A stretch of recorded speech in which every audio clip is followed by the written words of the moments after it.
साधावा तो देव सर्वस्वाचे साठे, साधावा तो देव सर्वस्वाचे साठे, प्रारब्ध तुटे क्रियमान, मग कासयाने पुन्हा संसार, बीजाचे अंकुर दग्ध होते, जिने दिले त्यासी द्यावा पिंडदान, उत्तीर्ण चरण धरून व्हावे, मग कासयाने पुन्हा संसार, बीजाचे अंकुर दग्ध होते, तुका म्हणे निज भोग येईल निजता, तुका म्हणे निज भोग येईल निजता, नाही होईल सत्ता दुजियाची, मग कासयाने पुन्हा संसार, बीजाचे अंकुर दग्ध होती, पांडुरंगा करो प्रथम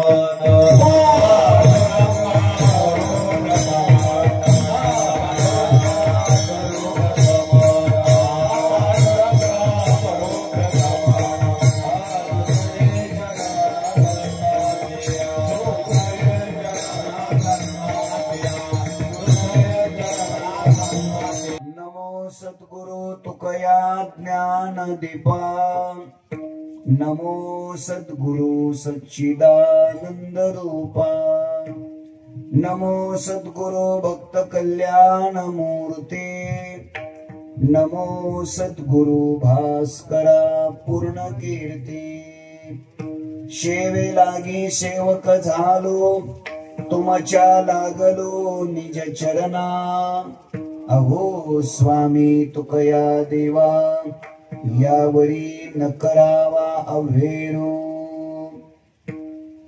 साधावा तो देव सर्वस्वाचे साठी, प्रारब्ध तुटे क्रियमान, मग कासयाने पुन्हा संसार, बीजाचे अंकुर दग्ध होती, अनंत कृपा विभूषित विश्ववंद्य विश्वसंत संत श्रेष्ठ जगद्गुरु श्री तुकोबाराय यांच्या अभंग गाथेतील 4 चरणाचा अभंग सेवेकरिता घेतलेला आहे। या अभंगाच्या द्वारा संत श्रेष्ठ जगद्गुरु श्री तुकोबाराय मानवी जीवनातील अलौकिक साध्य अर्थात देव कोणत्या साधनेच्या द्वारे साध्य होतो त्या साधनाचं यथार्थ वास्तव स्वरूप या अभंगातून स्पष्ट करतात। विठ्ठल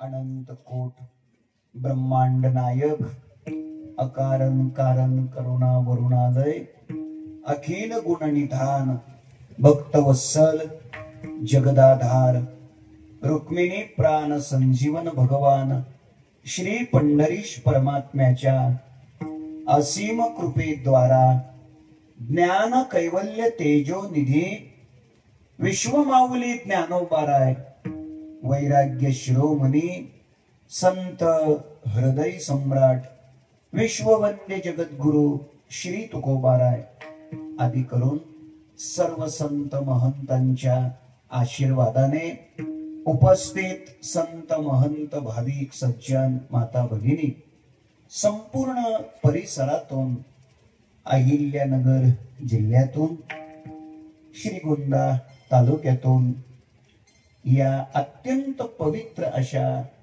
श्री क्षेत्र बांधगाव तालुका श्रीगोंदा जिल्हा अहिल्यानगर या गावामध्ये परमपूज्य परमश्रद्धेय प्रातस्मरणीय स्वानंद सुखनिवासी गुरुनाम गुरु सद्गुरु जोग महाराज यांच्या अनुकंपेने वारकरी संप्रदायातील थोर संत सद्गुरु तात्यासाहेब महाराज महापुरुष यांच्या आशीर्वादाने हरिभक्ती परायण पूजनीय वंदनीय वैकुंठवासी महादेव महाराज जगताप यांच्या प्रेरणेतून संपन्न होत असलेला हा 46व्या क्रमांकाचा भक्ती महोत्सव भगवान बाणेश्वराच्या पवित्र दरबारात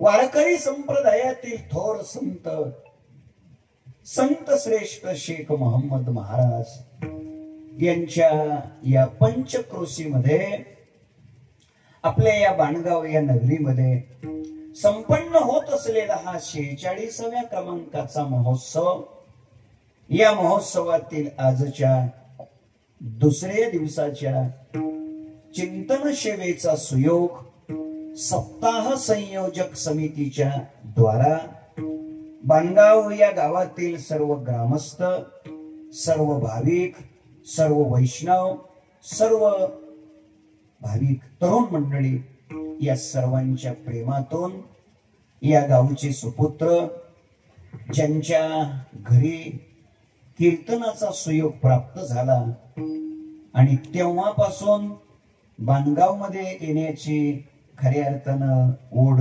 लागली असे वारकरी संप्रदायावर नितांत प्रेम करणारं व्यक्तिमत्व आदरणीय आगाव भाऊसाहेब यांच्या घरी आपण कीर्तन केल्यानंतर त्या दिवसापासून आपण बाणगावला येण्याचा प्रयत्न करतोय. आज इथे येण्याचं सौभाग्य आदरणीय प्रमोदजी जाधव या गावातले सर्व वैष्णव या सर्वांच्या प्रेमामुळं मला इथे येण्याचं सौभाग्य लाभलेलं आहे. हरिभक्तीपरायण आदरणीय लोखंडे माऊली महाराज यांच्या जबरदस्तीमुळं आपल्या सर्वांचं दर्शन झालेलं आहे. संकल्पित वेळेमध्ये आपण अभंगाचं चिंतन करण्याचा प्रयत्न करू. विठ्ठल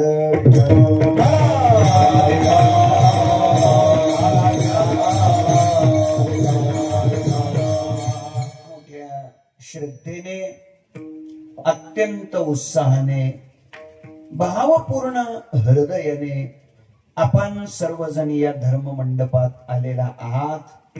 मी आपणा सर्वांच्या चरणकमली वंदन करतो.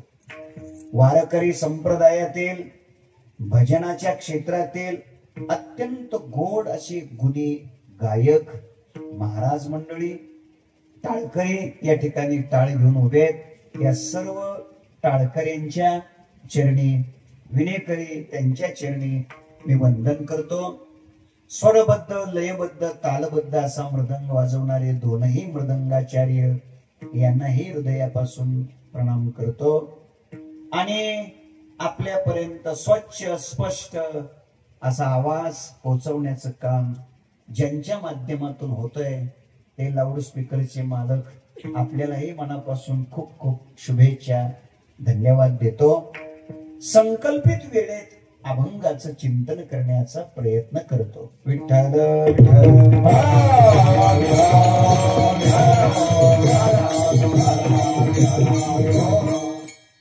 छोटीशी विनंती करतो, जास्त वाढवत नाही. जे माझ्या समोर बसलेले लोक आहेत त्याने थोडं 5-5 फूट पुढे सरका. सगळे नाही 5-5 फूट. 1 फूट झाला आता, 2 झाला आता, 2च झाला. मी 5 सांगितले. 5 याच्या जवळ येत असं मला दिसत. माझ्या जवळ 5-5 फूट 1-1 नाही सांगितलं मी, सगळे नाही. आता प्रत्येकाला सांगायची गरज पडली. दुसरी छोटी विनंती करतो, जर आपल्यापैकी कोणाकडे मोबाईल असेल, बहुतेक माझा अंदाज आहे आपल्यापैकी मोबाईल कोणाकडेच नसेल, पण जर चुकून मोबाईल आपल्याकडे कोणाकडे असेल तर त्याचं नरड दाबून ठेवा. माननीय मुख्यमंत्री देवेंद्रजी फडणवीस साहेब त्यांना सांगा, सध्या मी कीर्तनात बसलोय, 11च्या नंतर बोलू. त्यांच्याशी काय तुमचं काम आहे ते 11च्या नंतर करा. तोपर्यंत आता कोणाचं वाजलं नाही पाहिजे. ज्यांना स्वतःला बंद करता येत नाही त्यांनी शेजाऱ्याकडून बंद करून घ्या.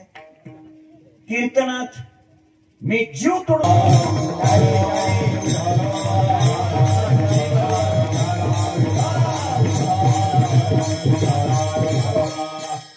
एवढं सांगितलं तरी त्या बाबाने टाळी वाजवली नाही. असं नाही करायचं, असं नाही, असे ईशीवर दरोडा नाही करायचा. लक्ष द्यायचं ना, लक्ष द्या. टाळी वाजवणं, भजन करणं याच्यासाठी आपण इथं आलेलो आहे ना. 11च्या पुढे गेलो तर मग नका वाजू, पण तोपर्यंत तरी लक्ष द्या ना. लक्ष द्या, आता चांगलं लक्ष द्यायचं. आजच्या या उत्सवातील 2 नंबरची कीर्तन सेवा माझ्याकडे आली. 2 नंबरची म्हणायचं का नंबर 2ची म्हणायचं हे तुम्ही 11 वाजता निश्चित करा. दुसरा दिवस आहे, एवढी गोष्ट खरी आहे. आणि या भंगातून तुकोबाराय मानवी जीवनातील अलौकिक साध्य कोणत्या साधनाच्या द्वारे प्राप्त होत याचं चिंतन करतात. लक्ष द्या. मनुष्याच्या जीवनामध्ये मानवी जीवन प्राप्त झाल्यानंतर आपण आपल्या जीवनामध्ये साध्य निवडलंच पाहिजे. लक्ष द्या. साधना कोण करतो? उत्तर आहे साधक. साधना कोण करतो? साधक. पण पुन्हा प्रश्न असा आहे, साधना साधक करतो ही गोष्ट खरी आहे, पण साधक कोणाला म्हणायचं? तर आता असं नका म्हणू जो साधना करतो तो साधक, असं नाही. आता एका साधक कोणाला म्हणायचं? जीवनातलं साध्य ज्यानं निवडलंय तोच जीवनात साधना करतो. लक्ष द्या. साध्य निवडलं पाहिजे, साध्य ठरवलं पाहिजे. महाराज असे काही लोक आहेत की त्यांनी आपल्या जीवनात काहीच ठरवलेलं नसतं. मी 2-4 वर्ग सांगतो. जगातला एक पहिला वर्ग आहे, त्यानं काहीच ठरवलेलं नसतं. दुसरा वर्ग आहे, त्यानं चुकीचं ठरवलेलं असतं. तिसरा वर्ग आहे, त्यानं बरोबर ठरवलेलं असतं. चौथा वर्ग आहे, त्याला ठरवलेलं भेटलेलं असतं. आणि 5वा वर्ग आहे, जगानं ठरवलेलं भेटलं पाहिजे हेच ज्यांनी ठरवलेलं असतं, हा 5वा वर्ग आहे. थोडं लक्ष द्या. पहिला वर्ग सांगतो की त्याचं काहीच ठरलेलं नसतं, त्याचं नाव आहे पामर. पामर, त्याचं काहीच ठरलेलं नसतं.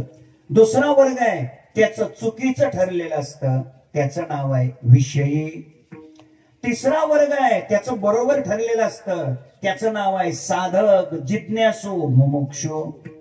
चौथा वर्ग आहे, त्याचं ठरलेलं पूर्ण झालेलं असतं, त्याला म्हणतात मुक्त, जीवन मुक्त महात्मा. आणि 5वा वर्ग आहे, जगानं ठरवलेलं घडवायचं हेच ज्यांचं ठरलेलं असतं त्यांना संत म्हणतात. हा 5वा वर्ग आहे. थोडं लक्ष द्या. पहिला या जगातला एक वर्ग असा आहे की त्याचं काहीच ठरलेलं. लक्ष द्या. ठरल्याशिवाय मनुष्य कार्यात प्रवृत्त होत नाही. साधना कोण करतो? तुम्ही जागे. साधना कोण करतो? साधना शब्द जर तुमच्या डोक्याला तकलीफ देत असेल तर कर्म, कार्य, अजून मी काय कळलं, एखादं काम कोण करतो? ज्यानं उद्दिष्ट ठरवलंय तो. लक्ष द्या. उद्दिष्ट, ध्येय, साध्य अगोदर ठरवलं जातं आणि नंतर साधना केली जाते. एकदम सोपं करतो. एसटीत बसल्यानंतर कोणत्या गावाला जायचं हे आपण ठरवतो, बरोबर? बरोबर म्हणते. या अशी कीर्तन ऐकल्यावर कसं होतं? एसटीत बसल्यावर ठरवतो वय कोणत्या गावाला जायचं? एसटीत बसल्यावर ठरवतो का हे ठरवूनच एसटीत बसतो? मग कसं? याचा अर्थ असा आहे, लक्ष द्यायचं, चांगलं लक्ष द्यायचं. आता काय जरा रस जास्त झालेला दिसतोय. काय त्या बिचाऱ्याने रस खाऊ घातला हो. खरंच खरंच त्यांना धन्यवाद. बर त्यांना धन्यवाद. लीट ऐका, अगोदर कोणत्या गावाला जायचं हे उद्दिष्ट ठरवलं जातं, नंतर कोणत्या एसटीने जायचं हे ठरवलं जातं. म्हणजे थोडक्यात साध्याची निवड अगोदर केली जाते आणि साधनेची निवड नंतर केली जाते. लक्ष द्या, काही लोक असे आहेत महाराज, जीवनात काही ठरवतच नाही. भुसावळचं रेल्वे स्टेशन माहिती ऐकून तरी असं. भुसावळचं भारतामध्ये ते स्टेशन असं आहे की भारतात तिथून कुठेही जाता येत. जंक्शन स्टेशन आहे भुसावळचं. तिथं एका प्लॅटफॉर्मवर एक रेल्वे आली. एकाच रेल्वेमध्ये एकाच डब्यात बोगीमध्ये असे शेजारी शेजारीच दोन साधूचा वेश असलेले लोक बसले. त्यांच्या मध्ये तुमच्यासारखा एक शहाणा मनुष्य बसला आणि शेजारी ते दोन साधूचा वेश असलेले लोक बसले. मी जबाबदारीनं वाक्य बोललो. गाडी सुरू झाली. 5-10 मिनिट झाल्यानंतर एक दोन स्टेशन गेल्यानंतर त्या मध्ये बसलेल्या माणसानं त्या उजव्या हाताला बसलेल्या त्या साधूला विचारलं, महात्माजी आपको कहाँ जाना है? त्याने उत्तर दिलं, हमें नागपूर जाना है. आणि योग असा गाडी नागपूरलाच निघालेली. अर्धा तास झाल्यानंतर त्या मध्ये बसलेल्या व्यक्तीनं आपल्या डाव्या हाताला बसलेल्या महात्म्याला विचारलं, महात्माजी आपको कहाँ जाना है? त्याने उत्तर दिलं, हमें बंबई जाना है. तुम्ही जागे नाही याच्यासाठीच विचारलं, रस जास्त झाला. हमें बंबई जाना है. तो मधला मनुष्य सुज्ञ होता, बिचारा सात्विक होता. आता गाडी कुठे चाललेली होती? नागपूरला. हा काय म्हणतोय? बंबई जाना है. आता भुसावळ हे स्टेशन असं आहे, तिथून एका टोकाला नागपूर आहे तर दुसऱ्या टोकाला मुंबई आहे. पूर्वेकडे नागपूर आहे, पश्चिमेकडे मुंबई आहे. मध्ये बसलेला मनुष्य सज्जन होता. त्याच्या लक्षात आलं, हे महात्मे हे साधू चुकलेत. आणि म्हणून त्याने त्यांना सांगितलं, महात्माजी आप तो भूल रहे, आप ऐसा करो, अगले स्टेशन पर जाकर उतार दीजिए. त्याने विचारलं, क्यों? आप तो मुंबई जाने वाले हैं. बोले फिर? गाड़ी तो नागपुर जाने वाली है, इसलिए आप ऐसा करो, अगले स्टेशन पर जाकर उतार दीजिए. त्या महात्म्यानं उत्तर दिलं, डाव्या हाताला बसलेल्या त्या साधूचा वेश असलेला त्यानं उत्तर दिलं, अरे जाने दो भाई साहब, बंबई क्या और नागपुर क्या, कहीं भी जाकर भीख तो मांगना है. जाऊ दे म्हणले गाडी. लक्ष नीट कीर्तनाकडे द्या. आता ज्याला भीकच मागायची हेच ज्याचं साध्य आहे, त्याला गाडी त्याला हातभर इतभरचा काही फरक पडत. माझ्या मुद्द्याकडे नीट लक्ष द्या. जीवनात ध्येय, साध्य, उद्दिष्ट निश्चित झाल्याशिवाय मनुष्य साधनेत प्रवृत्त होत नाही. ऐका, रजोगुणी माणसं जीवनात साधना करत नाहीत, तमोगुणी माणसं जीवनात साधना करत नाहीत. एक मनुष्य जेवायचं आणि झोपायचं, काम नाही, धाम नाही, उद्योग नाही, धंदा नाही, नोकरी नाही, व्यवसाय नाही, काय नाही, जेवायचं आणि झोपायचा, बसूनच खाणं. काय करू? घरातले वैतागून गेले, मुली लग्नाला आलेल्या, मुलं मोठी झालेली. बरं, घरातल्या करत्या माणसाने जर असं झोपून बसूनच खाल्लं, घर चालेल का? चालेल का? नाही चालणार. काय करावं? पण काय सांगून काय उपयोग होत नव्हता. गावच्या सप्त्यासाठी त्याच गावातला त्यांचाच मित्र लहानपणीचा मुंबईत असलेला तो गावाकडे आलेला होता. मग घरच्या लोकांनी त्याला बोलवलं आणि सांगितलं, रावसाहेब दादासाहेबांना काहीतरी सांगा. नाही का? हो, काहीच करीत नाही, बसूनच खातात, काही उद्योग नाही, धंदा नाही, काही नाही, काहीतरी सांगा. तो म्हटलं ठीक आहे. आणि मग त्या रावसाहेबांनी काय केलं, दादासाहेबाला घेतलं, चार भिंतीच्या आत घेतलं, काही गोष्टी लोकात बोलता येत नसतात ना, बाजूला घेतलं आणि ते म्हणू लागला, दादासाहेब हे वागणं हे चांगलं नाही, हे असं नका करू. मुली मोठ्या झाल्यात, मुलं मोठी झाली, मुली लग्नाला आल्या, मुलं मोठी झाली आणि तुम्ही खुशाल बसून खाताय, काहीतरी करा. ते म्हणला काय करा, त्याने सांगितलं शेती करा. काय करा, शेती करा. ते म्हटला छे आपल्याच्यानं जमायचं का जमायचं नाही. त्याने सांगितलं, हुशार होता तो, शेती नाही जमायची म्हटलं का. त्याने सांगितलं अरे शेती म्हणजे काय. त्याने शेतीची व्याख्या सांगितली. बघा काय व्याख्या सांगितली भाऊसाहेब हो. त्याने शेतीची व्याख्या सांगितली. तो म्हटला ज्याच्यात निश्चित खर्च असतो, निश्चित खर्च असतो आणि अनिश्चित उत्पन्न असतं, त्याला शेती म्हणतात. तुम्ही घरी जाऊन या व्याख्येचा अभ्यास करा. ज्याच्यात खर्च निश्चित, उत्पन्न अनिश्चित, त्याचं नाव शेती. तो म्हटलं आपल्याच्यानं शेती जमणार नाही. ठीक आहे म्हटलं, मग काय करायचं. म्हणजे उद्योग करा, धंदा करा, काय काहीतरी लिंब घेत जा म्हणे आणि पाठवत जा बाहेर तिकडे तिकडे, काहीतरी करा. श्रीगोंद्या तालुक्यात लिंब आहेत ना बरोबर, ऐका धंदा करा. तर म्हणलं ठीक आहे, धंदा करायचं म्हणजे काय करायचं. अरे काय 50-50 हजार रुपये भांडवल कोणाकडून तरी उसणं घ्यायचं, धंद्यात गुंतवायचं आणि धंदा सुरू करायचा. तर म्हटलं ठीक आहे, बरं सुरू केला धंदा. काय होईल, अरे 4-6 महिन्यात 10-5 लाख रुपये मिळून जातील. तो म्हटलं ठीक आहे, पुढे काय करायचं. काय नाही, ते लोकांचे घेतलेले 50-50 हजार देऊन टाकायचे आणि पुन्हा धंदा चालू करायचा.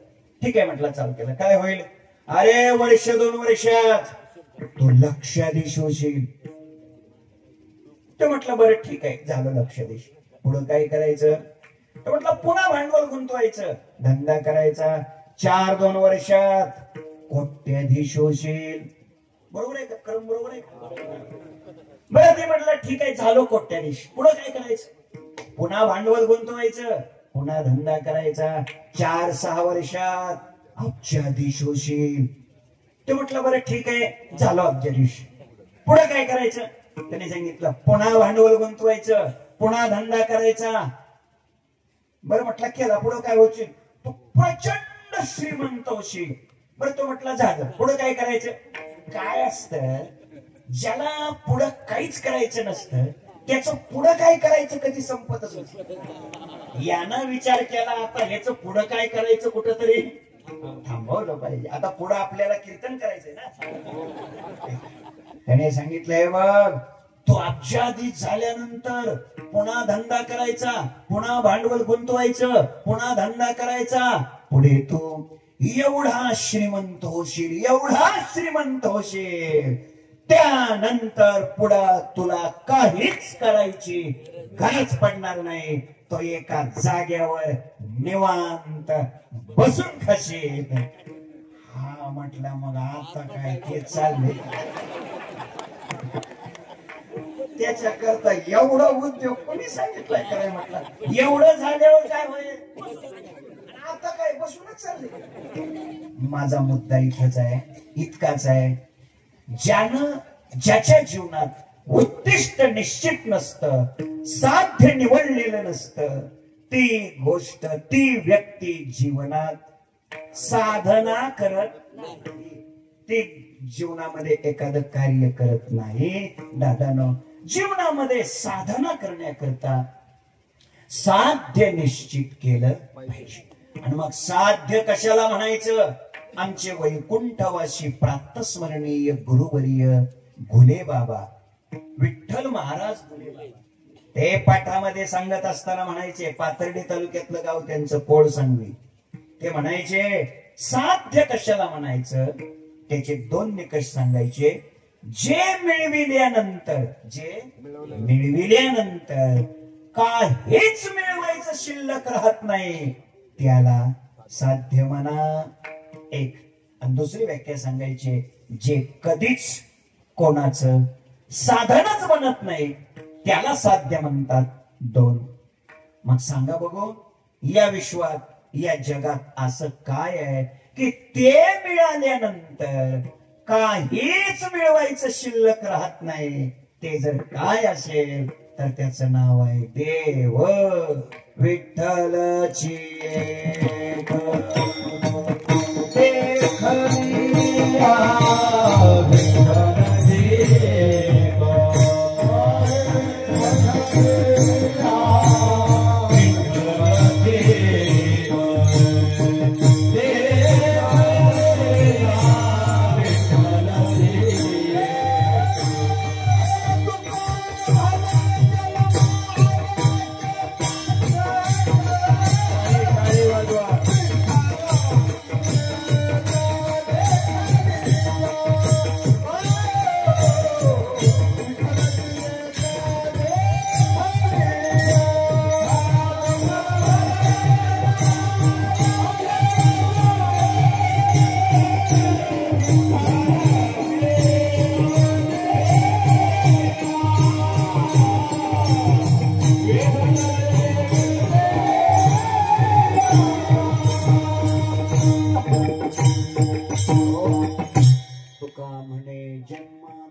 सार्थक विठ्ठलची एक देखलिया.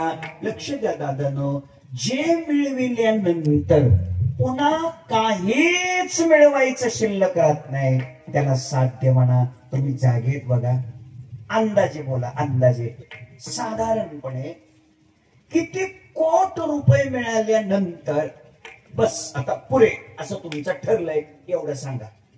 अंदाजे सांगा की, अंदाजे आकडा सांगायला काय अडकत आहे तुम्हाला? अंदाजे किती कोटी नाही ठरलं नाही. बघा माऊली, म्हणजे यांचं अजून किती कोट मिळाल्यावर थांबायचंय हे सुद्धा अजून ठरलेलं नाही. लक्ष चांगलं द्या, व्यवस्थित कीर्तनाकडे लक्ष द्या. मायबाप असं काय आहे की ते मिळाल्यानंतर बस आता काहीच नको असं कधी होईल?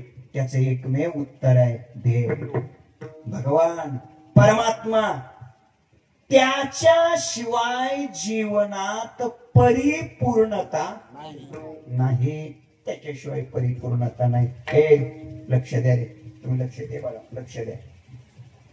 भगवान परमात्म्याच्या प्राप्तीशिवाय, ऐका, देवाच्या प्राप्तीशिवाय संपूर्ण जगाचे मालक जरी तुम्ही झालेले असाल तरी सुद्धा जीवन पूर्ण होऊ शकत नाही.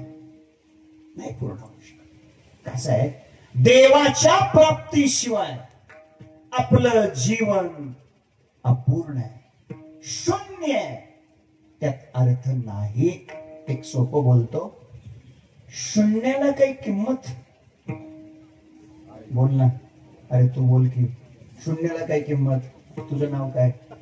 नाव सांग तुझं. कार्तिक. कार्तिक. शून्याला किती किंमत आहे? काहीच नाही. शून्याला किंमत काहीच नाही. ठीक आहे, फळ्यावरती एकचा अंक आहे आणि त्याच्या समोर शून्य लिहिलं, किती संख्या होते कार्तिक? 10. म्हणजे शून्याची किंमत किती झाली? किती झाली? शून्याची किंमत 10. शून्याची किंमत 10. काय कीर्तन ऐकताय तुम्ही? अहो, फळ्यावर किती होतं पहिलं? 1. शून्य दिल्यामुळे किती झालं? 10. म्हणजे शून्याची किंमत किती झाली? बरोबर आहे, 9 झाली. 9 तर अगोदर 1 होतं ना, शून्यामुळे किती झालं? 10. म्हणजे वाढलं किती ना? 9. म्हणजे त्या शून्याची किंमत किती झाली? 9. आता त्या 10 वर पुन्हा शून्य दिलं, 10 वर पुन्हा शून्य दिलं, संख्या किती झाली? 100. आता त्या शून्याची किंमत किती झाली कार्तिक? हे बघा, 90. अरे कार्तिक, अगोदर फळ्यावर 10 होतच कडे, शून्य दिल्यावर किती झालं? 100. म्हणजे वाढलं किती न? 90 न. म्हणजे त्या शून्याची किंमत किती झाली? 90. आता फळ्यावर किती आहे? 100. त्याच्यावर पुन्हा एक शून्य दिलं, संख्या किती झाली? 1000. आता त्या शून्याची किंमत किती झाली? 900. 900 900 900 900. कमाल वाटलं 999. चला चला, आता उत्तर बरोबर आलंय. आता काही शून्य देत नाही मी, शून्य वाढवू. 9, 90, 900 या किमती कशाच्या? कशाच्या? शून्याच्या. त्याच्यानंतर याच्यासारखं एक खोडकर पोरगा आलं आणि त्यानं काय केलं, त्या 1000 मागचं एक पुसलं. आता किती राहिलं फळ्यावर? किती शून्य राहिले? 3 शून्य. आता किती किंमत त्याची? बोला की. शून्य. काहीच नाही, काहीच नाही. आणि मग 9, 90, 900 या किमती तुम्ही मला आता कशाच्या सांगितल्या होत्या? एकाच्या का शून्याच्या? असं नाही, शून्याच्या सांगितल्या होत्या. एकाची किंमत 90 असते. उत्तर इतकंच आहे, शून्याला किंमत जरूर आहे. शून्याला किंमत जरूर आहे, पण कधी? पाठीमागे एकचा अंक असेल तर. तसं तुमच्या बंगल्याला, गाडीला, बँक बॅलन्सला, नोटा याला जरूर किंमत आहे, पण कधी? गळ्यात तुळशीची माळ असेल तर. ऐका, जर गळ्यात तुळशीची माळ नसेल तर तुमचा हा सगळा पसारा म्हणजे काय आहे? शून्य आहे. शून्य. फार तर त्याला आपण मोठं शून्य म्हणून जाऊ दे, कारण छोट्या शून्यापेक्षा मोठ्या शून्याची किंमत 10 पटीनं.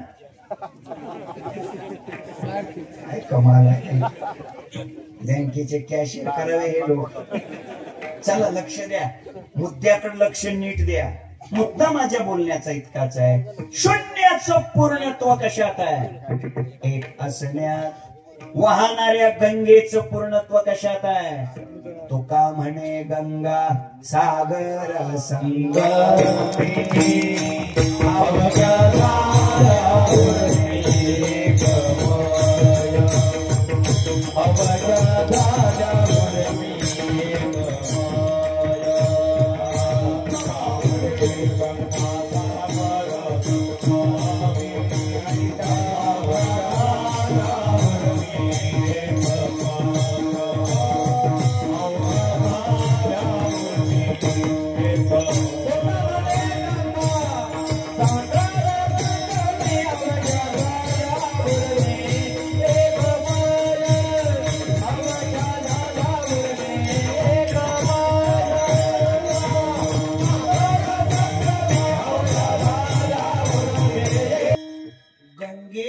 पूर्णत्व सागराला जाऊन मिळण्यात आहे. देवळाचं पूर्णत्व होईल येणे कळसाले. देवळाचं पूर्णत्व कळशारोहणात. सोन्याचं पूर्णत्व 16वा कस लागण्यात.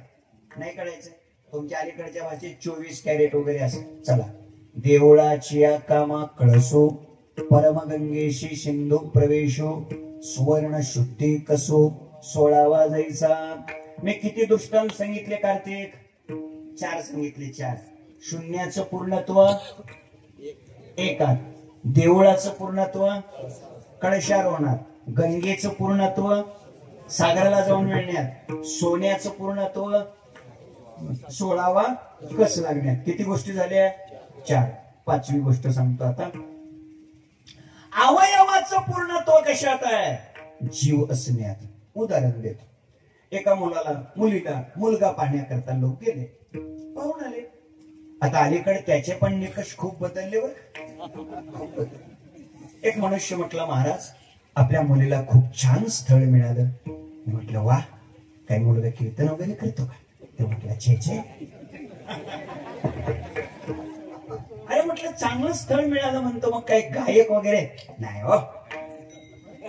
चांगलं स्थळ मिळालं म्हणतो, मग काही मृदंग वगैरे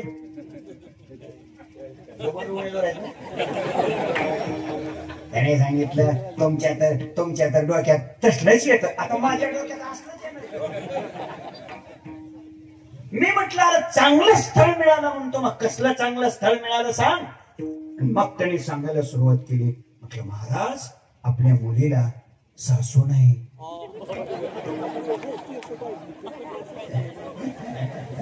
चांगल्या स्थळाचे निकष. मी म्हटलं अजून काय चांगलं आहे. सासरा नाही. मी म्हटलं आणखीन काय चांगलं. धीर नाही. म्हटलं आणखीन काय चांगलं. ती घरात असते ना बिगर लग्नाची लवंगी मिरची ननंद, जीच्या जीवनात निर्माण होऊ देत नाही आनंद. तिचं नाव ननंद. ननंद नाही. मी म्हटलं आता या नाहीच्या यादीत नवऱ्याचं नाव घेऊ नको म्हणजे बरं. काय निकष आहेत बघा तुमचे. बघा लक्ष द्या जरा, लक्ष द्या आणि इमानदारीने बोला. तुमचं प्रत्येकाचं असं ठरलंय बघा. कसं ठरलंय. अशा घरात मुलगी द्यायची. ती मुलगी त्या घरात गेल्या गेल्या त्या घराची मालकीण झाली पाहिजे. बरोबर असंच ना. असंच ठरलं ना सगळं. मग आता माझ्याकडे बघा. आता माझ्याकडे बघा. तुमची मुलगी त्या घरात गेल्या गेल्या त्या घराची मालकीण झालेली तुम्हाला आवडते. बरोबर बरोबर. तर मग तुमची सून तुमच्या घरात आल्या आल्या तुमच्या घराची मालकीण झाल्यावर तुमचं पोट का दुखत. काय चाललंय काय. नाही खरं आहे का. खोटं आहे. खरं आहे का नाही. हे खरं आहे का नाही. तुमची लेक त्या घरात गेल्या गेल्या त्या घराची मालकीण झालेली तुम्हाला आवडते का नाही. खरं सांगा आवडते का नाही. आणि मग तुमची सून तुमच्या घरात आल्या मालकीण झाल्यावर तुमचं पोट. हे जाऊ दे. अजून सोपं करतो. अजून सोपं करतो. प्रत्येक स्त्रीला असं वाटतं काय. आपला मुलगा सुनेच्या ताब्यात जाऊ. बरोबर बरोबर. आणि त्या स्त्रीला असं वाटतं आपला जावाई लिकीच्या.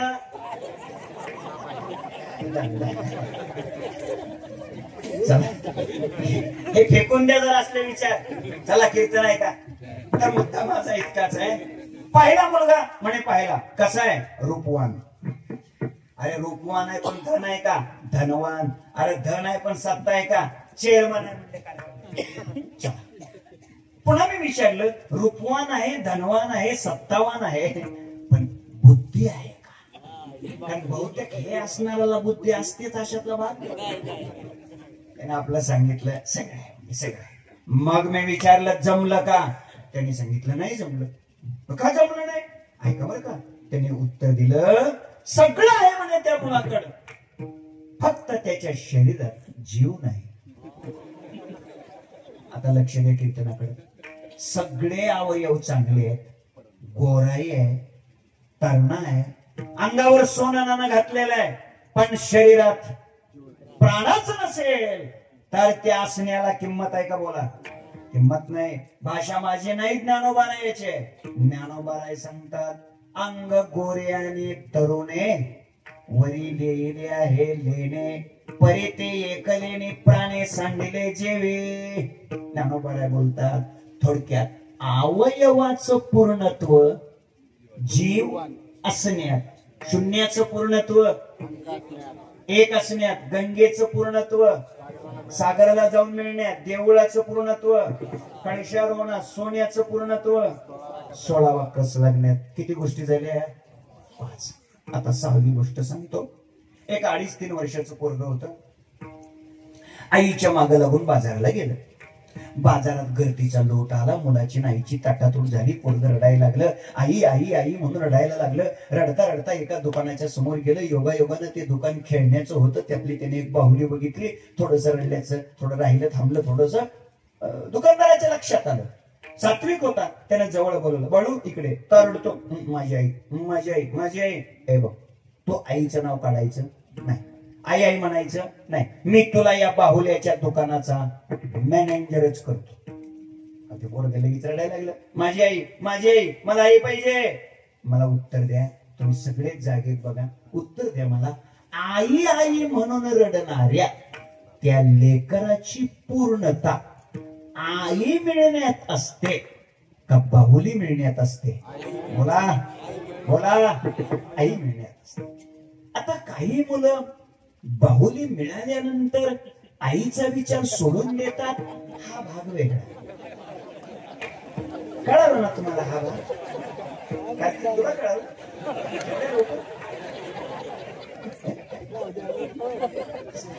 तुम्ही याच्यातले मास्टर लोक न कळायला काय कसं घडतं देव जाणे.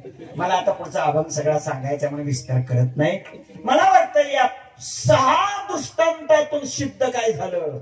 आई आई म्हणून रडणाऱ्या लेकराची पूर्णता आई मिळण्यात, तशी तुमची माझी प्रत्येक जीवाची पूर्णता कशात आहे? देव मिळण्यात. आणि म्हणून आपण आपल्या जीवनात देव प्राप्त करून घेतलाच पाहिजे. ठरलं? देव प्राप्त करून घेतलाच पाहिजे.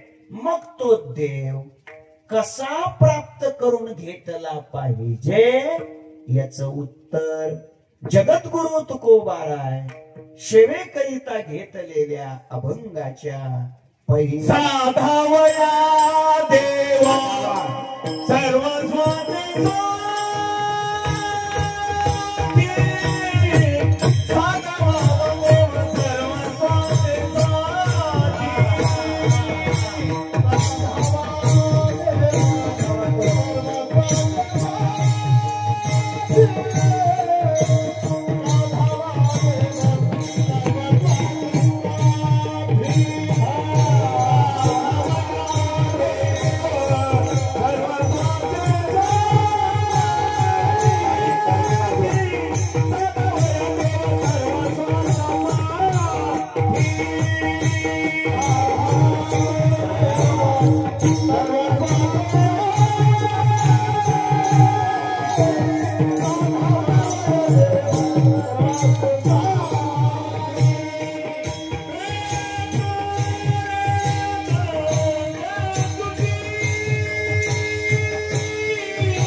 सर्वस्वाचे साठी प्रारब्ध तुटे क्रियमान.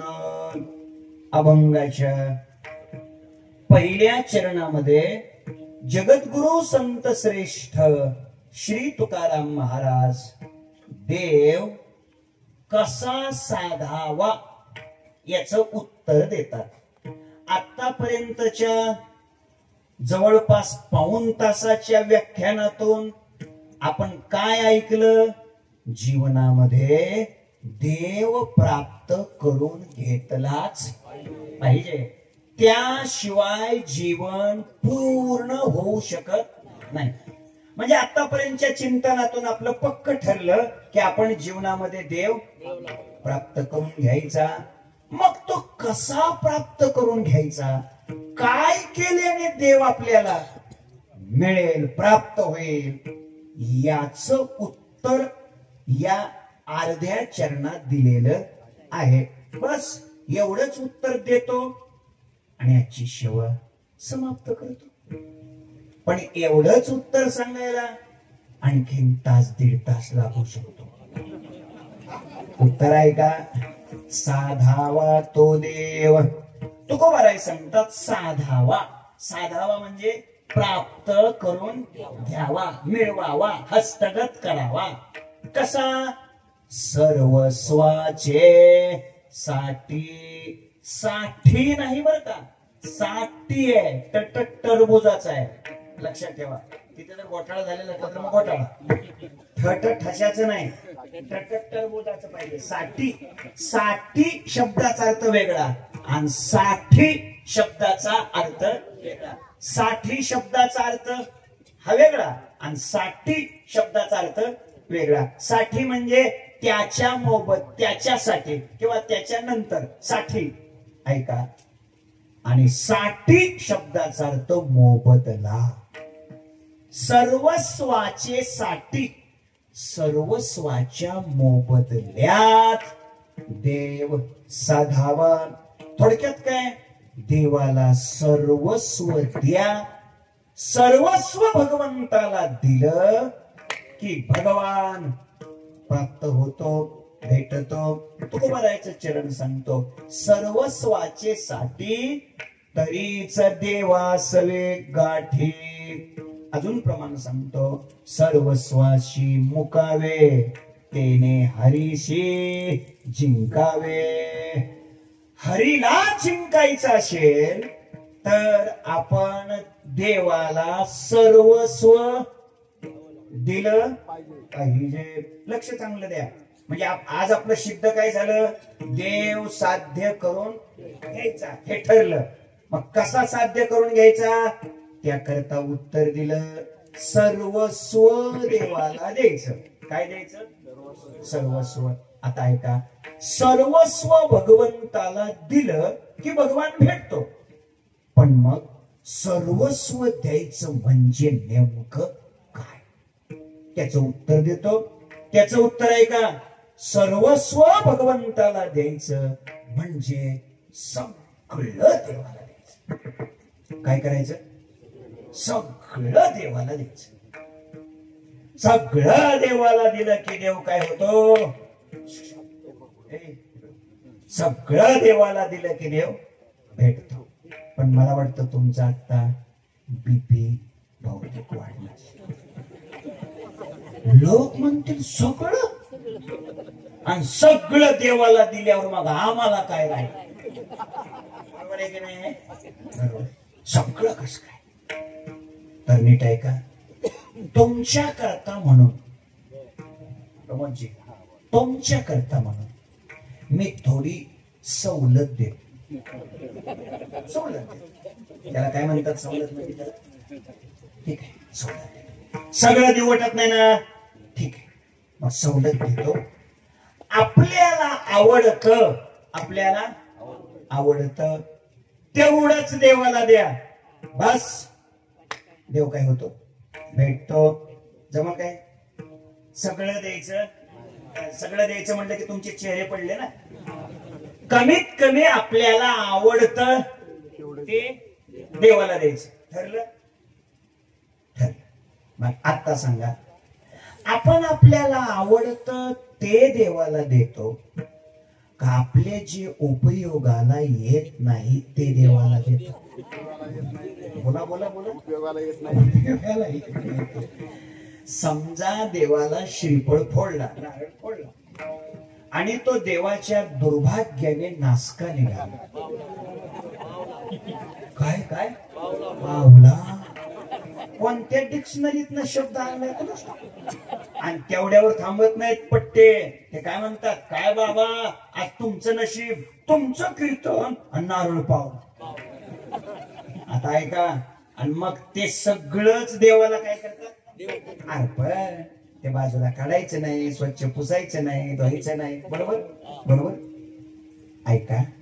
आणि समजा नारळ जर चांगला निघाला तर मग बारीक असा तुकडा मोडायचा आणि तो देवा पुढे ठेवायचा. का? बाकीचं देवाला चावत नाही का? लक्ष द्या. म्हणजे देव सुद्धा काय म्हणतो? या भक्ताचा माझ्यावर किती नासका भाव आहे आणि म्हणून याचं सगळं नासक होईल. लक्षात ठेवा.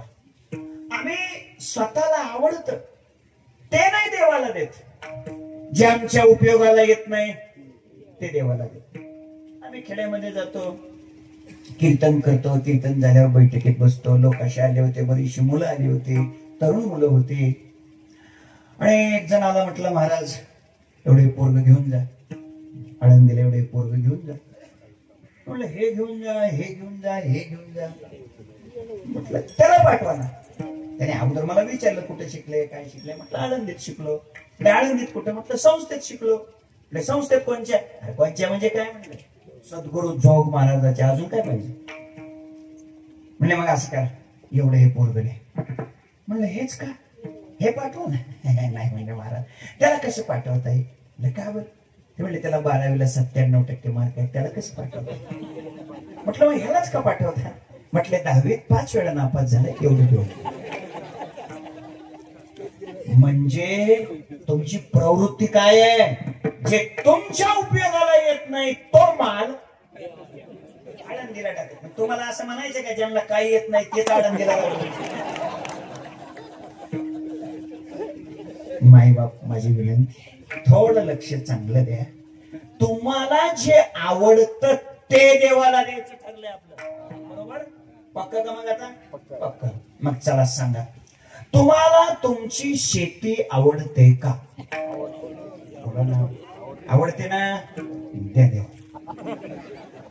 तुम्हाला तुमचा बंगला आवडतो का? बोला की. द्या देवा. तुम्हाला तुमचे बँकेतले पैसे आवडतात का? बोला ना. आवडतात ना? द्या देवा. तुम्हाला तुमच्या खिशातले पैसे आवडतात का? नसले आवडत तर मला द्या. आवडतात ना? देवाला द्या. तुम्हाला ऐका, तुम्हाला तुमचे हात, पाय, कान, नाक, डोळे ही इंद्रिय आवडतात का? त्या देवाला. तुका म्हणे इंद्रियाशी येची रसी रंगवू. अजून विचारतो, तुम्हाला तुमचं मन आवडते?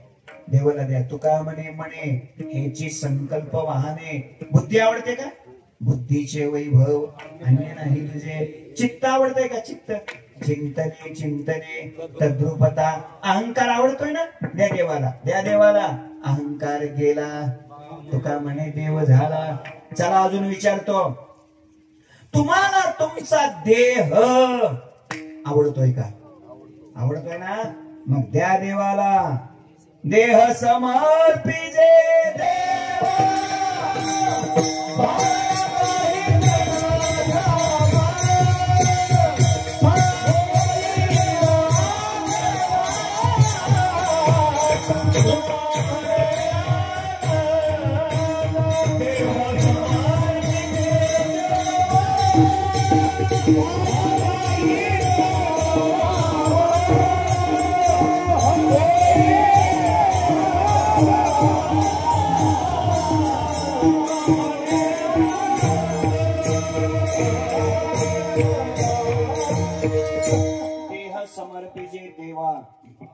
भार काहीच न घ्यावा. लक्ष द्या. देह आवडतो, देवाला द्या. अजून विचारतो, लक्ष द्या जरा कीर्तनाकडे. तुम्हाला तुमचा प्राण आवडतोय का? बोला ना. प्राण आवडतोय ना? मग द्या देवाला. तुका म्हणे प्राण करा देवाचे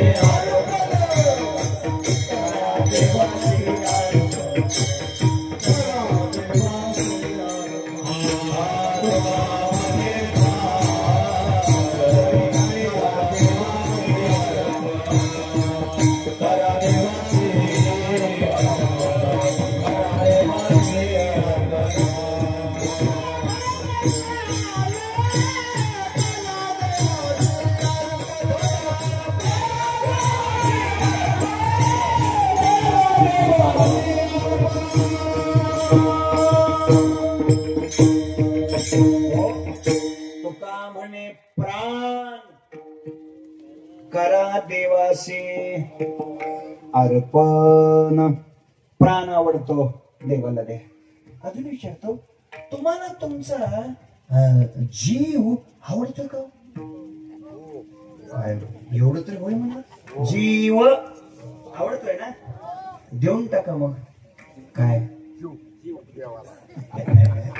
जीव देऊन टाका याचा अर्थ जीव द्या म्हणजे म्हणजे म्हणजे म्हणजे काला वगैरे होऊ द्या, नीट कीर्तन नाही का? प्रमाण देतो तुका म्हणे बळी जीव दिला. अजून एक देतो, तुका म्हणे जीवासाठी देव पोटी पडेल. तुका म्हणे घालो जीवपणा चिरा, जाऊ त्या माहेरा निजाचिया. लक्ष द्या, मी जे जे विचारतोय ते ते तुम्हाला काय होतंय? आवडतंयच. त्यात माझा काय दोष आहे बरं? आपलं काय ठरलंय? जे आवडतंय तेवढंच देवाला द्यायचं, आणि मी विचारलं ते सगळंच तुम्हाला आवडतंय. थोडक्यात काय, सर्वस्व भगवंताला दिलं की भगवान भेटतो, प्राप्त होतो. आणि सर्वस्व द्यायचं म्हणजे काय द्यायचं याच एक उत्तर मी आता तुम्हाला देऊन टाकलंय. कोणतं? आपल्याला जे आवडतं ते देवाला द्या. देव नक्की काय होईल? भेटतो. सर्वस्व द्यायचं म्हणजे काय त्याचं एक उत्तर दिलं. आता दुसरं उत्तर देतो. समर्पणाचे काही प्रकार आहेत देण्याचे, त्याच्या 3 कक्षा आहेत. सुरुवातीला देवाला वस्तू द्यायला शिका, वस्तूचं समर्पण करा. नंतर देवाला क्रिया कर्म अर्पण करायला शिका. आणि शेवटच्या टप्प्यामध्ये देवाला तत्व अर्पण करायला शिका. सुरुवातीला वस्तूचं समर्पण, नंतर क्रियेचं समर्पण आणि नंतर तत्वाचं समर्पण. थोडं जागा राहा, थोडं. वस्तू समर्पण सुरुवातीला सांगू. पत्रम पुष्पम फलम तोयम यो मे भक्त्या प्रयच्छति. हे सुरुवातीला देवाला द्यायला शिका. ऐका, पान देवाला दिल्यानंतर देव भेटतो का? पान पान देवाला दिलं तर पान पान पान दिल्यावर देव भेटतो? भेटतो. द्यावर तुम्ही पान. पान दिल्यानंतर देव भेटतो, गोष्ट खरी आहे. पण देण्याकरता द्रौपदी पाहिजे, ही गोष्ट खरी आहे. मागी भाजी पान, द्रौपदीशी पान. आता पुढे चला. फूल, फूल दिल्यानंतर देव भेटतो का? भेटतो. फूल देण्याकरता कोण पाहिजे? गजेंद्र. चला, पान फूल फळ. फळ दिल्यानंतर देव भेटतो का? भेटतो. मग द्यावर फळ, द्यावर फळ. भेटतोय का देव? उत्तर आहे भेटतो. पण फळ देण्याकरता शबरी पाहिजे, ही गोष्ट खरी आहे. ऐका, पुढे सांगतो. पान नाही भेटलं, फूल नाही भेटलं, फळ नाही भेटलं, पाणी तरी पाणी. अरे तुळशी दळ पाणी जोडा हात. पाणी तरी, पाणी देवाला द्या. पाणी दिलं तरी सुद्धा देव भेटतो. उदकाचे नि तोसे, उदकाचे नि लेसे परी तोसे गा. उदक जरी दिलं, पाणी जरी दिलं, पण लक्षात ठेवा ते पाणी देण्याकरता कोण पाहिजे? भागवतामध्ये कथा आहे, रंती देव पाहिजे. श्रीमद भागवतात कथा आहे. लक्ष द्या माझ्या मुद्द्याकडे. पान, फुल, फळ, पाणी हे देवाला दिल्यानंतर सुद्धा देव भेटतो. पण पान देण्यासाठी द्रौपदी असावी, फूल देण्यासाठी गजेंद्र असावा, फळ देण्यासाठी शबरी असावी आणि आणि पाणी देण्यासाठी रंती देव असावे. याचा अर्थ काय? याचा अर्थ कधीतरी फळ देवाला देताना आपली वृत्ती शबरी सारखी झाली पाहिजे. शबरी सारखी झाली पाहिजे. नीट नीट ऐका, सांगू काय शबरीचं जीवन होतं, काय रामप्रभूची वाट पाहत होती हो शबरी. ऐकताय तुम्ही कीर्तन? 80,000 वर्षात शबरीनं एकदा सुद्धा दात घासले नाहीत बघ. का? लिंबाच्या काड्या तिला भेटत नव्हते. का घासले नाही? उत्तर देतो. भगवान परमात्म्याची वाट पाहण्यामध्ये ती इतकी दंग झाली होती, दात घासायचं सुद्धा विसरली हो. महाराजांनी कीर्तन ऐकताना सुद्धा किमान घड्याळ विसरत नाही हो. काय कमाल. लक्ष चांगलं द्या. पहिल्यांदा देवाला वस्तू अर्पण करायला शिका. त्याच्या पुढचा प्रकार आहे क्रिया. कर्म समर्पण देवाला करा. सहज कर्मे ती झाली ब्रह्मार्पण.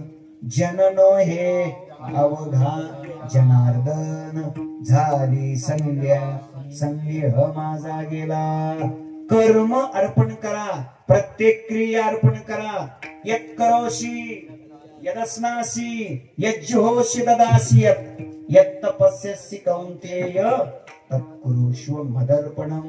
आणि काही जे जे सर्व कायिक वाचिक मानसिक भाव तया मी वाचून धाव अनवती नाही.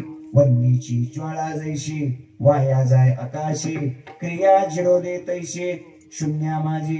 खडके जैसे वर्षले कागी माझी पेरिले. कर्म माने देखिले स्वप्न जैसे आत्मजेच्या विषयी.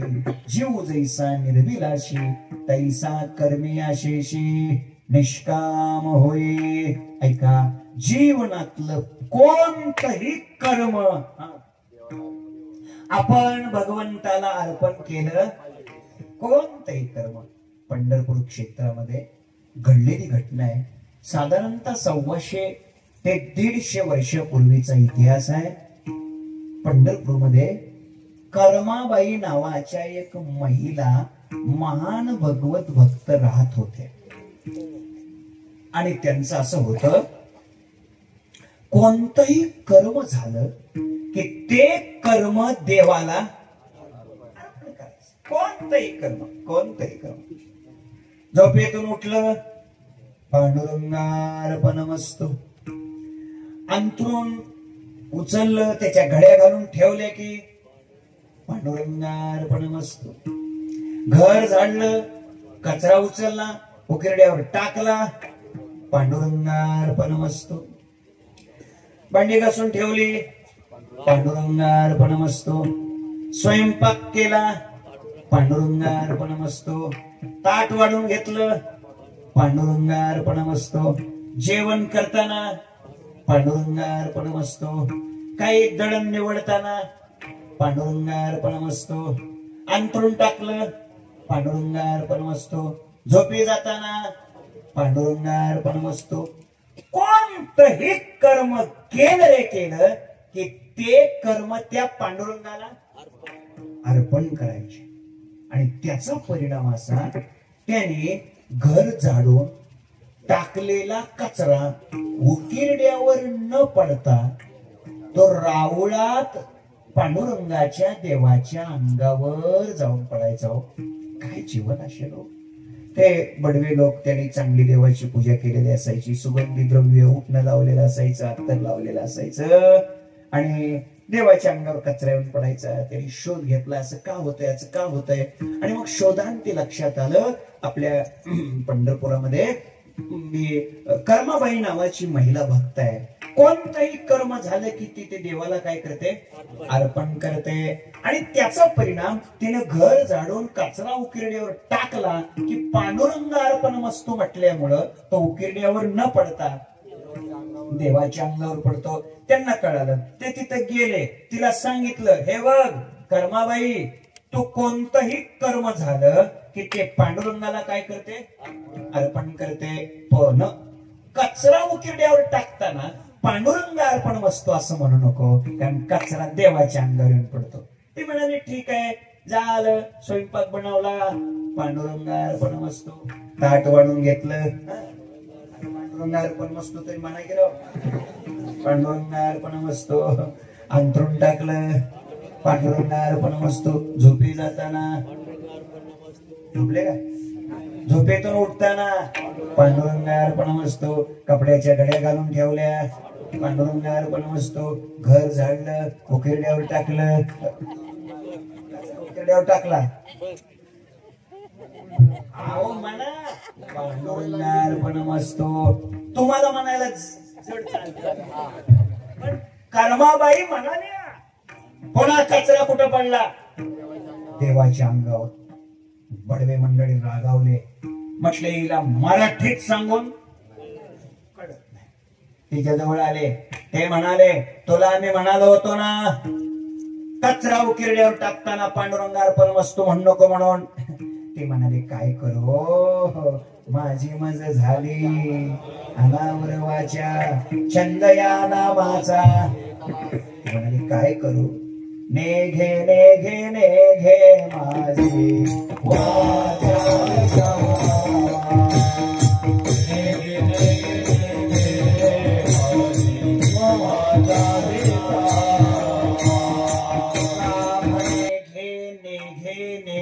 माझी वाचा काय करू, माझी वाचा थांबत नाही. असं आहे का म्हणे, वाचा थांबत नाही तुझी. त्याने काय केलं, आपली अशी उजव्या हाताची बाई माग सारली आणि कर्माबाईच्या डाव्या गालावर आणि ते वाजवल्या वाजवल्या. कर्माबाई म्हणाल्या पांडुरंगा अर्पणमस्तु. आणि मग ते म्हणाले, बडवे काय म्हणाले, बघू बघू तुझा पांडुरंग आता काय करतोय. म्हणजे हिचा पांडुरंग आणि हे कुठल्या पार्टीचे. रावणात आले आणि पाहतात तर पांडुरंगाचा डावा गाल लाल बुंद झालेला, गालावरती 5 बोट उमटलेली. हो विचारलं, हो बडव्याने विचारलं देवाला, पांडुरंगाला, पांडुरंगा तुमच्या गालावर लाल झालंय, 5 बोट उमटलेत, नेमकं काय. देवाने सांगितलं हा तुमचाच प्रताप आहे. काय भगवान म्हणाले, अरे पांडुरंगा अर्पणमस्तु म्हटल्यानंतर उकिरड्यावर टाकलेला कचरा जर माझ्या अंगावरून पडत असेल तर पांडुरंगा अर्पणमस्तु म्हटल्यानंतर तिला मारलेलं तिला लागलच कसं, ते मलाच लागणार. माझा मुद्दा संपलाय. जीवनातलं कोणतंही कर्म देवाला अर्पण करा, परमात्मा भेटतो. हे कर्माचं काय आहे, समर्पण. आणि तिसरं समर्पण आहे ते म्हणजे तत्वाचं समर्पण. त्याकरता एकच ओवी देतो. ज्ञानोबा बोलतात, तया अहम वाचा चित्त अंग देवोनिया शरण रिघ महोदधी का गांग रिगाले जैसे. दादानो, देवाला वस्तूचं समर्पण करा, देवाला कर्माचं समर्पण करा, देवाला तत्वाचं समर्पण करा, परमात्मा भेटतो. मी आतापर्यंत साधारणतः 2 उत्तर सांगितले. 2. पहिलं समर्पण कोणतं सांगितलं, झोपले तुम्ही. आपल्याला आवडत आहे ते कोण प्रत्येक वस्तू देवाला द्या, देव भेटतो. 1. दुसरं काय सांगितलं, वस्तूचं कर्माचं तत्वाचं समर्पण देवाला करा, देव भेटतो. किती उत्तर झाली, 2. तिसरं उत्तर देतो, सर्वस्व द्यायचं म्हणजे काय द्यायचं, त्याचं तिसरं उत्तर देतो, मागे खाली काहीही शिल्लक ठेवायचं. इतिहास आहे महाराज, ऐका. इतिहास असा आहे, भर सभेमध्ये द्रौपदीचं वस्त्रहरण सुरू झालं. धर्म, भीम, अर्जुन, नकुल, सहदेव सिंहासारखे 5 पती होते, पण मानवर कोणी करू शकलं नाही. द्रोणाचार्य, भीष्माचार्य, कृपाचार्य मदत करू नाही शकले. इज्जतीचा प्रश्न आहे, काय करावं, काय करावं. दुःशासन वस्त्र खेचतोय, कुलवान घराण्यातली कुलवधू आहे, प्रश्न इज्जतीचा आहे. मातोश्री द्रौपदीने एका हाताने वस्त्र असं ओढून धरले, एक हात मोकळा सोडलाय आणि भगवान कृष्ण कन्हैयाचा धावा केलाय. पण परमात्मा यायला तयार नाही. ऐका ऐका, परमात्मा यायला तयार नाहीत. द्रौपदीने केलेला धावा आई साहेबाच्या कानावर गेला. हो, आणि आई साहेब म्हणाल्या, अहो अहो ऐकायला येत नाही का, झोपलात का, कीर्तन अजून चालू आहे. भगवान म्हणाले, म्हणजे काय, अहो तुम्हाला ऐकायला येत नाही का. म्हणे काय झालं, अहो ती द्रौपदी तुमचा धावा करते आणि तुम्ही खुशाल इथं बसलात. ऐका, भगवान म्हणाले नाही जाणार. म्हणजे का नाही जाणार, अहो तिच्यावर केवढा प्रसंग आलाय, बाका प्रसंग निर्माण झालाय, तिचं वस्त्रहरण होतंय आणि तुम्ही का जात नाही. भगवान म्हणाले, नाही जाणार. का नाही जाणार? अहो अहो तिने एका हातानं वस्त्र ओढून धरलंय, एक हात मोकळा सोडलाय, आणि तुम्ही का जाणार नाही? भगवान म्हणाले म्हणूनच जाणार नाही. म्हणूनच आई साहेब म्हणाल्या म्हणूनच गेलं पाहिजे, म्हणूनच गेलं पाहिजे. भगवान म्हणाले म्हणूनच जाणार नाही. अरे म्हणजे काय? काय म्हणजे काय? अहो तिने एक हातानं वस्त्र ओढून धरलंय, एक हात मोकळा सोडलाय, तुम्ही का जायला तयार नाहीत? भगवान म्हणाले नाही जाणार. का बरं? भगवान म्हणाले तिचा जर आणखीन तिच्या एका हातावर विश्वास असेल तर मी जायची गरज काय? काय जीवन आहे, काय जीवन? ऐका. आणि मग जेव्हा एक बोलू का, द्रौपदीनं एका हातानं वस्त्र ओढून धरलं तरी देव आला नाही. आपण तर दोन्ही हाताने ओढून धरतो. कधी तुमच्यासाठी सांगा, लक्ष द्या. जेव्हा मातोश्री द्रौपदीने तो दुसराही हात मोकळा सोडला आणि दोन्ही हात वरती केले, कोटी गुंतलशी द्वारकेच्या, आणि मग परमात्मा धावत आले. कौरवे पांचाळी सभे माझी आणली, वस्त्र हरणे वस्त्र कैशी झाली माऊली. परमात्मा अंबर अवतार झाला आणि द्रौपदीचा सांभाळ केला. माझा मुद्दा समजून घ्या. मुद्दा इतकाच आहे, जेव्हा दोन्ही हात मोकळे सोडले आणि सगळं देवाला देऊन टाकलं, तेव्हाच भगवान आले आणि भेटले. सर्वस्व द्यायचं म्हणजे काय, त्याचं हे कितवं उत्तर झालं? तिसरं. आता चौथं उत्तर देतो. चौथं उत्तर आहे का, देताना देताना पूर्ण विश्वास टाका त्याच्यावर, सगळं द्या, मग शिल्लक काही ठेवू नका. त्याला सर्वस्व देणं म्हणतात. बघा, एक 2-2.5 वर्षाचा मुलगा असतं बघा, ते रडत असतं रडत, आणि त्याची काय इच्छा असते, आईनं आपल्याला उचलून घ्यावं, कुठं कडेवर कमरेवर, आईनं उचलून घ्यावं अशी इच्छा असते. म्हणून ते रडत असतं, मोठ्या मोठ्याने रडत असतं, मोठ्या मोठ्याने रडत असतं. वैतागतं ते. आई काही उचलून घेत नाही, हे काम करेल, ते काम करेल, ते काम करेल. शेवटी ते पोरग शेवटचं हत्यार बाहेर काढत, असं प्रचंड मोठ्याने रडतं, आईच्या समोर जात आणि काय करतं, आईच्या समोर जाऊन तिच्या समोर असं करणं, अंग काय करतं, आदळून देत. आता ऐका, आईच्या समोर अंग आदळून देताना ते लेकरू हा विचार करत का, कोणता, उजवीकडे आदळू का डावीकडे आदळू, पुढे आदळू का मागं आदळू, कोणीकडे आदळल्यावर किती लागल, बोला की राव, हा विचार करत का? ते नाही करत. का करत नाही? तुम्ही जागे, का करत नाही? का करत नाही त्याचं कारण आहे, त्याला माहित असतं मला काय करायचं, चट बघून घे. त्याचा पूर्ण विश्वास आईवर असतो आणि म्हणून मोकळे म्हणून अंग टाकून देत. परिणाम आई त्यांना अंग टाकाय लागले रे, लागलं पटकन उचलून कडेवर घेते. तुम्ही जागी आहेत ना? मग आता कीर्तन नीट ऐका. पांडुरंग परमात्मा या आईनं उचलून कडेवर घ्यावं असं तुम्हाला वाटतंय ना? वाटतंय ना? तर मग जरा मोकळ्या मनानं अंग आदळायला तेव्हा असं इलाजानं अंग टाकू नका. तुम्हाला सांगू का, आळंदीत यायचं, माऊलीच्या मंदिरात बसायचं, पिंपळाच्या पारापाशी बसायचं, बारीक थुई बारीक पाऊस येत असावा, अंगावरचे कपडे कडक स्टार्चचे असावे, कडक इस्त्रीचे असावे, बारीक थुई असा पाऊस येत असावा, हा पट्ट्या महाद्वारातून आत आलेला असावा, आणि मग तो माऊलीला साष्टांग दंडवत कसा घालतो हे असं बारीक बघायचं, तिरकेलं जाणार कसा घालतो, असं असं अलगद असं पूर्ण नाही मोकळं टेकायचं.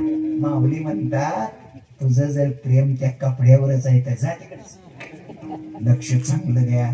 आता प्रमाण देतो, लेकरू अंग टाकताना सगळाच भार कोणावर असतो त्याचा, आईवरती. तुका म्हणे बाळ लोळे न धरिता सांभाळ, तैशे माझे दंडवत निरोप सांगतील संत. असं त्या लेकरासारखं सर्वस्व द्या, आई येईल उचलून घेईल, म्हणजे देवी तुम्हाला भेटेल. द्रौपदी सारखं सगळं द्या, परमात्मा भेटेल. वस्तूचं क्रियेचं तत्वाचं समर्पण करा, परमात्मा भेटेल. किंवा आपल्याला जे आवडतं ते देवाला द्या, भगवान भेटतो. सर्वस्व द्यायचं म्हणजे काय याची मी तुम्हाला आतापर्यंत 4 उत्तर दिली. सर्वस्व द्यायचं म्हणजे काय याच एक 5वं उत्तर देतो आणि आजची सेवा समाप्त करतो. सर्वस्व द्यायचं म्हणजे काय त्याचं 5वं उत्तर देतो. त्याच्या अगोदर एकदा मोठ्या प्रेमाने देवाने आपल्याला स्वीकारावं असं वाटत असेल तर त्याचं भजन करा. विठोबा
साधावा तो देव सर्वस्वाचे साठी प्रारब्ध तुटे क्रियमान. आजच्या अभंगातून आपण हा विचार केलाय की जीवनाचं साध्य पूर्णत्व फक्त देव भेटण्यात आहे. त्याच्यासाठी अर्ध कीर्तन केलं आपण.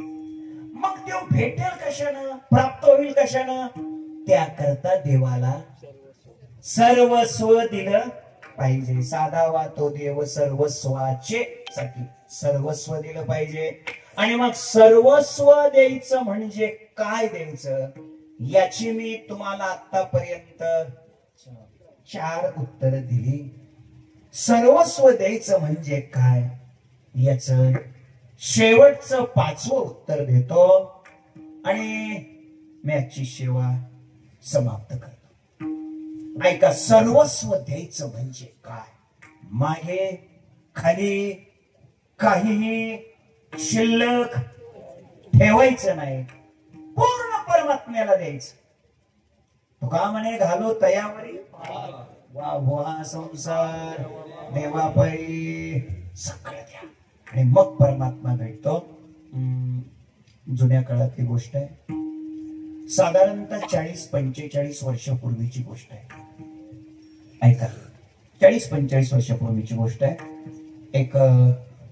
एक राजा होता, आणि राजाच्या मुलाचं लग्न होतं. राजाच्या मुलाचं लग्न होतं.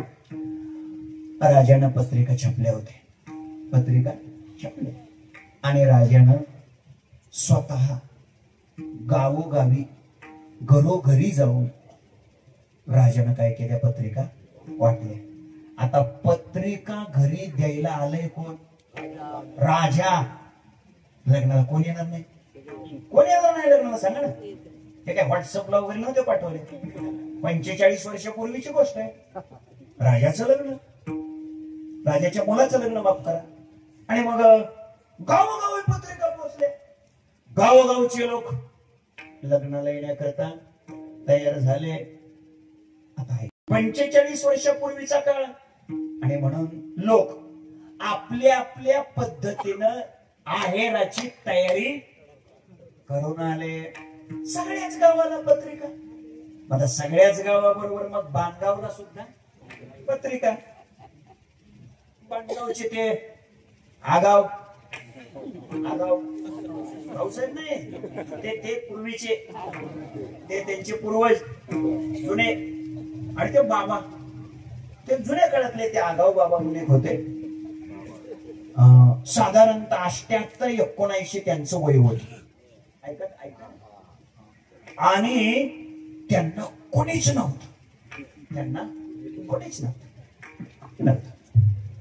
पत्नी नव्हती, मुलबाळ काही नाही, भाऊ नाही, बहीण नाही, कोणी नाही, एकटेच. 5 एकर जमीन होती. 5 एकर जमीन. 4 खणाचं माळवत होतं. माळवत कळते? 2 बैल होती, 3 गाई होत्या, 4 म्हशी होत्या, 5 शेळ्या होत्या. बस काही नव्हतं, बाकी काही नव्हतं, एकटेच. 78-79 वर्ष वय होत. राजाच्या मुलाच्या लग्नाची पत्रिका आली. 45 वर्षापूर्वीची गोष्ट सांगतोय मी. आणि मग शेवटी त्या आगाव बाबांनी काय विचार केला, नाहीतर आता 4 वर्षात 2 वर्षात आपण जाणार आणि आपण मेल्यानंतर आपल्या या 5 एकर साठी भाऊकीची भांडणं होणार. त्याच्यापेक्षा आले संधी करून टाकू राजाला आहेर. काय कोणा सत्याला जायच आपलं. ऐका, म्हणून त्या आगाव बाबांनी काय केलं, कधीच सांगतोय मी, 45 वर्षापूर्वी, 78-79 वय त्यांचं. माऊली त्याने काय केलं, ते 5 एकर जमीन विकली. ते 4 खणाचं माळवदाचं घर विकलं. घरातली भांडी विकली. 2 बैल विकली. 3 गाई विकल्या. 4 म्हशी विकल्या. 5 शेळ्या काय येऊन यायचंय. 45 वर्षापूर्वीची गोष्ट आहे. काय येणार आहे, असं काय जमिनीला भाव होता त्यावेळेस. विकलं सगळं.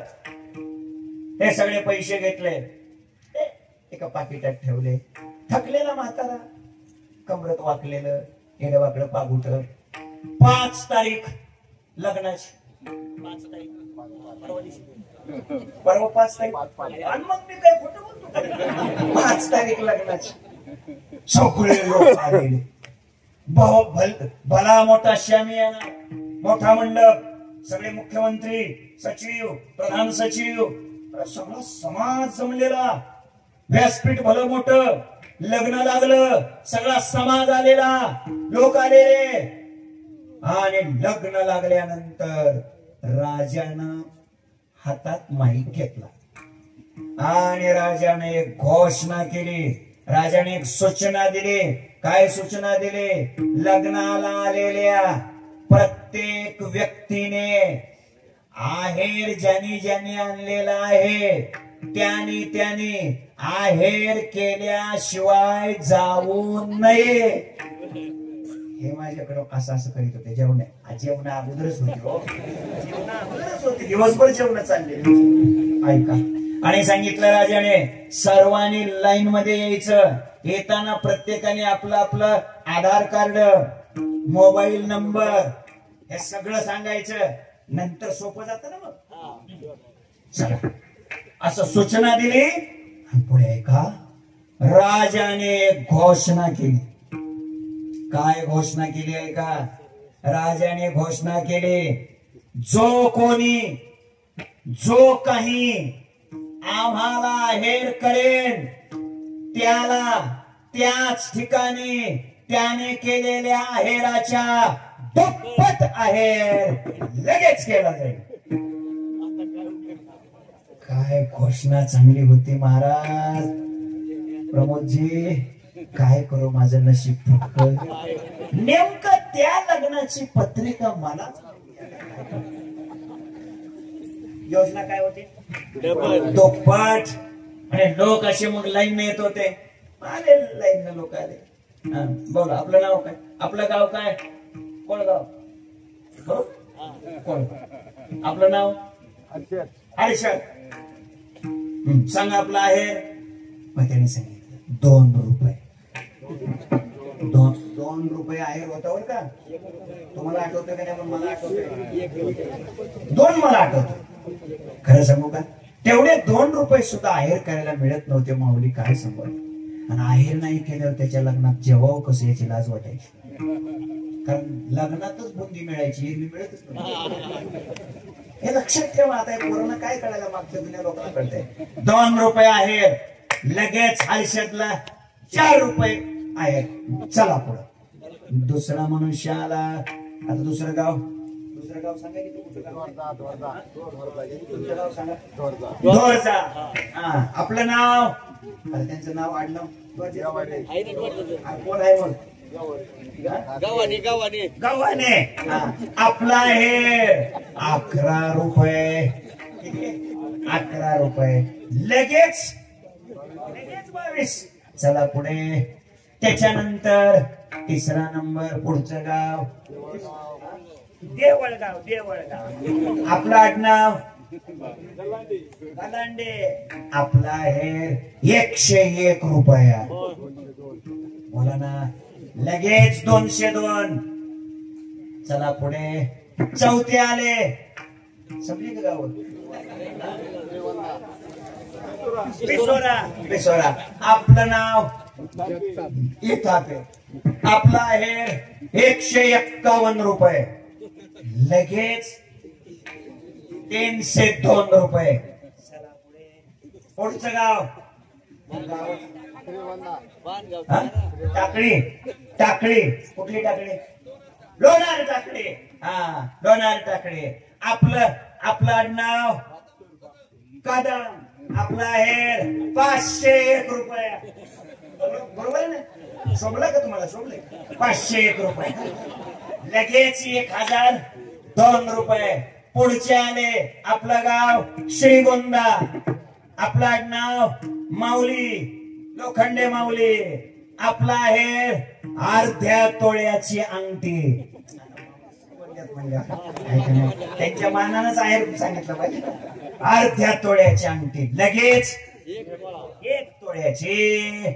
आणि होता करता 11 वाजून 10 मिनिटांनी ते बांधगावचे ते आगाव बाबा, ते गुडघ्यापर्यंत धोतर, कसली तरी ती बदामी, पागेड वाकड पागुट, हातात काठी, टेकट ते म्हातारा आलं. किती वाजता?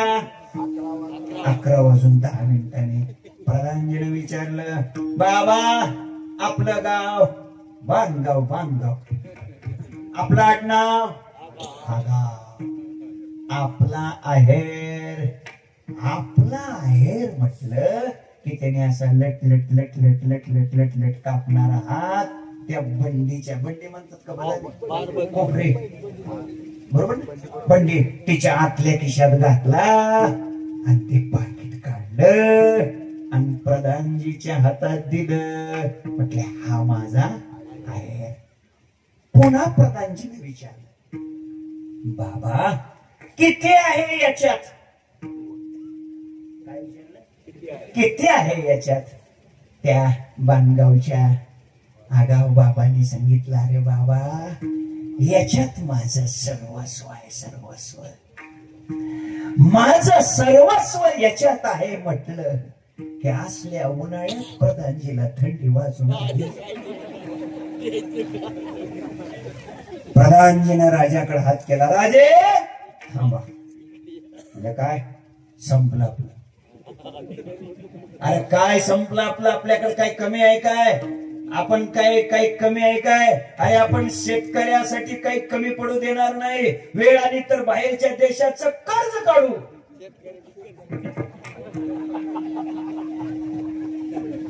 काय कमी आहे का आपल्याकडे? काय कमी आहे का? ऐक काय झालं? काय संपलं राजे? अरे काय संपलं? अरे असं काय दिलंय या म्हाताऱ्यानं? कोणी विचारलं? काय दिलंय? प्रधानजीने सांगितलं, राजे संपलं आपलं. अरे काय संपलं? प्रधानजी म्हटलं, राजे या म्हाताऱ्यानं त्याचं सर्वस्व आपल्याला दिलंय. आता आपली योजना काय? दुप्पट. आता आपण आपलं सर्वस्व त्याला एकदाच देऊ शकतो. दुसऱ्यांदा त्याला काय द्यायचं? आणि जर दुसऱ्यांदा त्यालाच काही देऊ शकत नाही तर पाठीमाग अजून 3.5 चरण राहिले, यांना काय द्यायचं? माझा मुद्दा संपलाय. त्या राजाला त्या बाणगावच्या आगाव बाबाने काय केलं? जिंकलं काय देऊन? सर्वस्व दिलं आणि जिंकलं. अनंत जसं या राजाला जिंकलं तसं अनंत कोटी ब्रह्मांडाचा जगाचा मालक भगवान परमात्मा त्याला जर जिंकायचं असेल तर तुम्ही सुद्धा देवाला त्या आगाव बाबासारखं सर्वस्व द्या. देव जिंकल्याशिवाय, देव हस्तगत झाल्याशिवाय राहणार नाही. ज्ञानेश्वर माऊली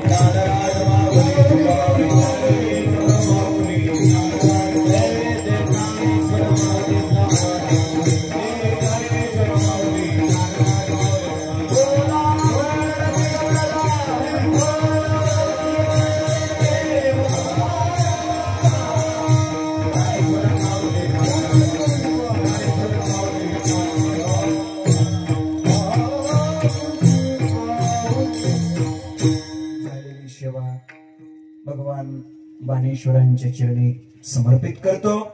आणि आजच्या या चिंतनातून, संपूर्ण कीर्तनातून एवढं तरी ध्यानात ठेवा, आजच्या सगळ्या कीर्तनातून देवाला सर्वस्व द्यायचं. कोणासारखं? माग खाली काही शिल्लक ठेवायचं नाही. प्रमोदजी, शिल्लक काही ठेवायचं नाही. आता सगळं लुटून टाका मला. आता माग खाली काही शिल्लक ठेवू नका. सगळं परमात्म्याला द्या. भगवान नक्की आपल्यावर कृपा करेन अशी भावना या प्रसंगी व्यक्त करतो. राहिलेल्या चरणाचा विचार पुन्हा कधी जर आपली भेट झाली तर मागील अंकाहून पुढे चालू असा करण्याचा प्रयत्न करूया. तुम्ही मला पुन्हा बोलवा, मी पुन्हा येईल आणि राहिलेल्या चरणाचा आपण विचार करण्याचा प्रयत्न करूया. तुकाराम तुकाराम तुकाराम